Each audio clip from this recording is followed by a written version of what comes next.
Là, ton masque, c'est pas pour la bouche, c'est pour le nez aussi.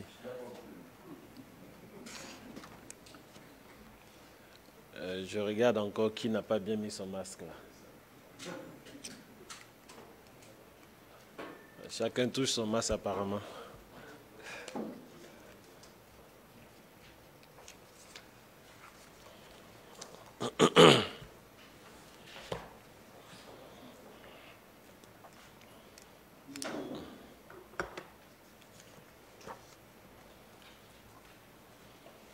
C'est bon, nous pouvons commencer.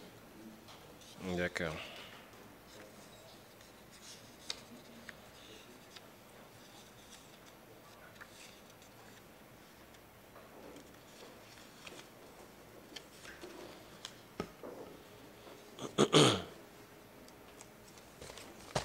Mesdames et messieurs les journalistes, chers frères, je suis heureux de vous retrouver pour ce 29e compte-rendu du Conseil des ministres au titre de l'année 2020.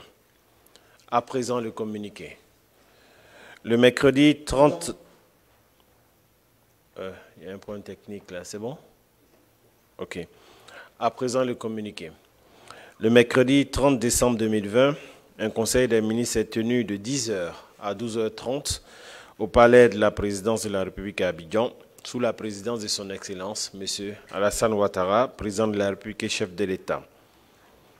L'ordre du jour de cette réunion comportait des mesures générales comprenant des projets de décret, des mesures individuelles, des communications et quelques points de divers. Au chapitre des mesures générales, projet de décret. Au titre du ministère des Affaires étrangères, en liaison avec les ministères concernés, le Conseil a adopté un décret portant ratification d'un accord de prêt d'un montant de 6,50 milliards de francs CFA, conclu le 18 septembre 2020 entre la Banque d'investissement et de développement de la CEDEAO et la République de Côte d'Ivoire en vue du financement partiel du projet d'appui au développement des PME dénommé Projet Amorçage PME en République de Côte d'Ivoire. Le financement objet de cet accord est destiné à soutenir le développement économique et social du pays à travers la densification du tissu des PME dans les régions et les districts. Il permettra à ces différentes collectivités territoriales d'apporter des réponses appropriées aux besoins des populations locales en termes de sécurité alimentaire, de résorption du chômage et de création de richesses. Il permettra plus précisément de revitaliser les 12 PME pilotes du programme d'amorçage de PME et de mettre en place 54 nouvelles PME, notamment dans les secteurs de l'agriculture et de la sylviculture, pour produire annuellement plus de 2063 tonnes de tilapia, 5057 tonnes de tomates fraîches et de créer 1122 emplois directs. Au titre du ministère de l'Éducation nationale et de l'enseignement technique et de la formation professionnelle, en liaison avec les ministères concernés, le Conseil a adopté un décret modifiant le décret du 7 juin 2012 portant attribution, organisation et fonctionnement des comités de gestion des établissements scolaires publics, en abrégé COGES. Cette mesure fait suite à l'annonce de la suppression des cotisations exceptionnelles payées par les parents d'élèves dans le cadre des activités des COGES faites par le président de la République à l'occasion de son discours d'investiture du 14 décembre 2020. Ainsi, ce décret met un terme au pouvoir du COGES de lever des cotisations exceptionnelles. Il met à la charge de l'État et les collectivités territoriales, sur la base d'une évaluation annuelle, le complément budgétaire nécessaire au financement des COGES, résultant de la suppression des cotisations exceptionnelles. Ce complément budgétaire, contribution exceptionnelle de l'État et de collectivités territoriales, couvre notamment la prise en charge des frais annexes liés aux activités pédagogiques et à la santé des élèves, ainsi que les dépenses d'urgence du secondaire.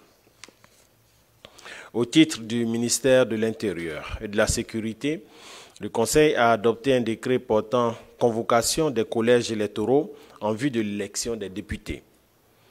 Les collèges électoraux sont convoqués le samedi 6 mars 2021 en vue de l'élection des députés à l'Assemblée nationale pour la législature 2021-2025.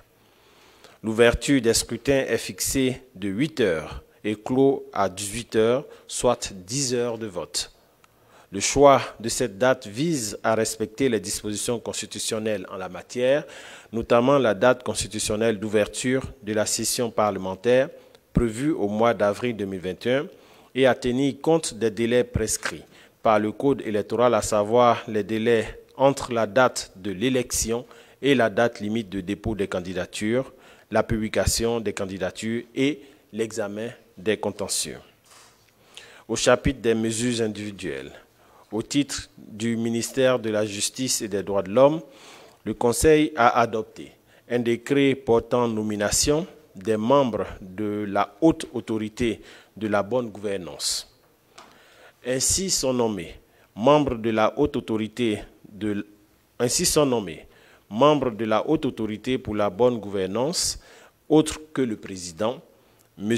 Kwame Kra, magistrat, Mme Koulibaly, épouse Salah Mariam, administrateur des services financiers, M. Yao Kwaku Daniel, criminologue, Mme Touré Wanyensoun Hortense, épouse Diallo, officier de police judiciaire, M. Lassina Koulibaly, cadre de banque, M. Dafé Raymond, ingénieur informaticien. Au chapitre des communications, au titre du ministère de l'Intérieur et de la Sécurité, le Conseil a adopté une communication relative aux résultats de la phase 3 du dialogue politique. Sur instruction du président de la République, le Premier ministre a initié du 21 au 29 décembre 2020 la phase 3 du dialogue politique en vue de mettre en œuvre les recommandations de la CEDEAO relatives à la Commission électorale indépendante CEI et de permettre la tenue des élections législatives dans le courant du premier trimestre 2021. L'ensemble des formations politiques et des organisations de la société civile conviées ont effectivement pris part à toutes les étapes de ce dialogue politique. Initialement prévu pour aborder uniquement la thématique de la recomposition des CEI locales, la phase 3 du dialogue politique a en définitive ajouté à son ordre du jour l'environnement politique et d'autres questions liées au processus électoral, conformément à l'esprit d'ouverture préconisé par M. le Premier ministre.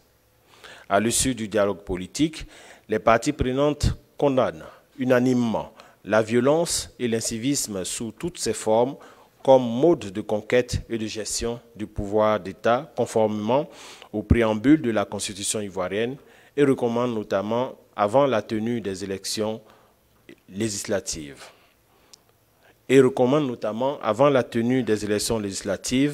1.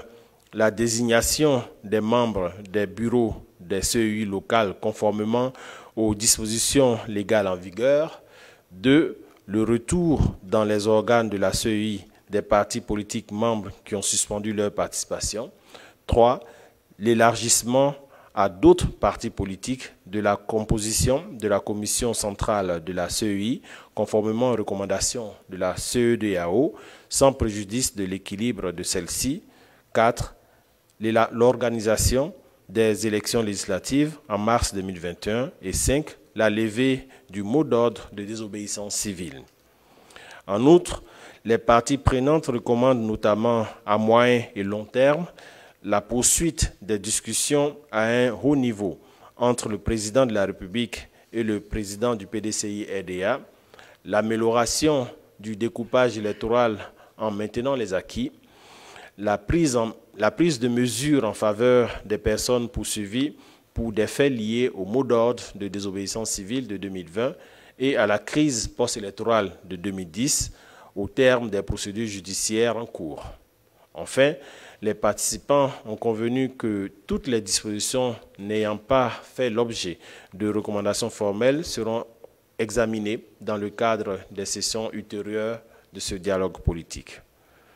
Mesdames et messieurs, le Conseil n'ayant pas enregistré de divers formels, vous devez tout simplement noter que ce Conseil est le dernier de cette année 2020 Et je voudrais, avant de vous donner la parole pour vos différentes questions spécifiques liées au Conseil et puis questions diverses, me féliciter et surtout vous remercier de votre présence à nos côtés depuis toute cette année 2020, malgré que ce fut une année assez inédite.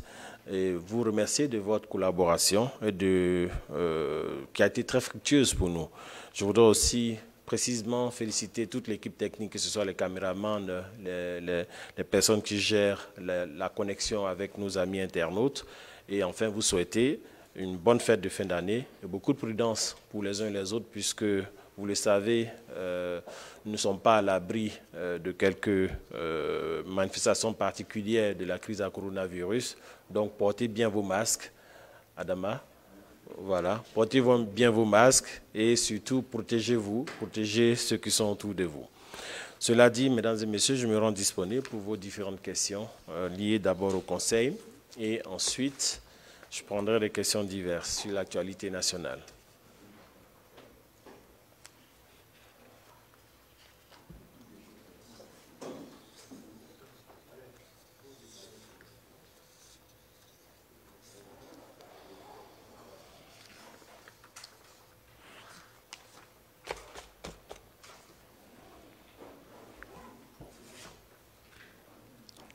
Sur le compte rendu du Conseil, y a-t-il des questions?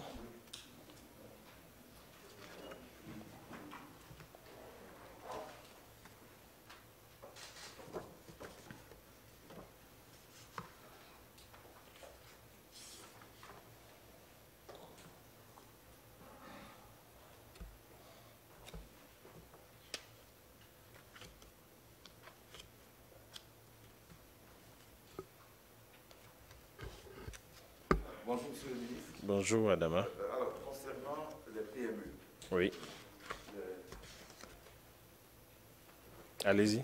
Concernant les PME, je voulais bien savoir en quoi est-ce que le projet va consister concrètement, quand on sait que en Côte d'Ivoire, le mal, c'est que beaucoup d'entreprises sont encore dans l'informel et ont du mal à se formaliser. Est-ce que c'est un projet qui va aider ces PME qui pourtant sont porteuses de beaucoup d'espoir, malheureusement, qui sont dans l'informel? Quand vous parlez de tomates, de tilapia, tout ça, on sait que dans le centre, notamment, beaucoup de jeunes s'y adonnent, malheureusement, toujours dans l'informel, ce qui fait qu'on ne tire pas grand profit de ces cultures-là.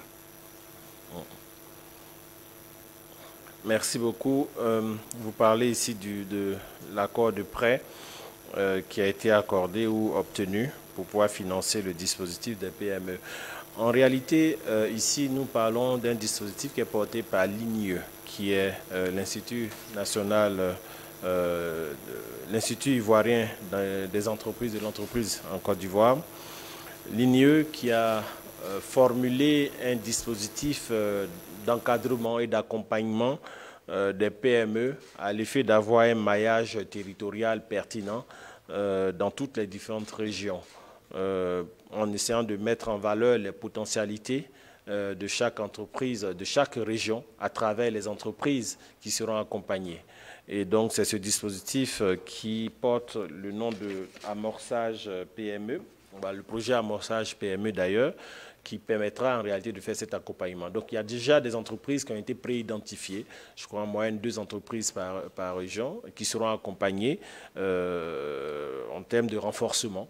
Et il y a de nouvelles entreprises qui vont être créées pour pouvoir tout simplement mettre en valeur les potentialités économiques et sociologiques, culturelles des localités à travers ces différentes PME. Donc, c'est une initiative structurante de l'écosystème des PME, une nouvelle approche d'encadrement et d'accompagnement des PME au niveau national. Voilà.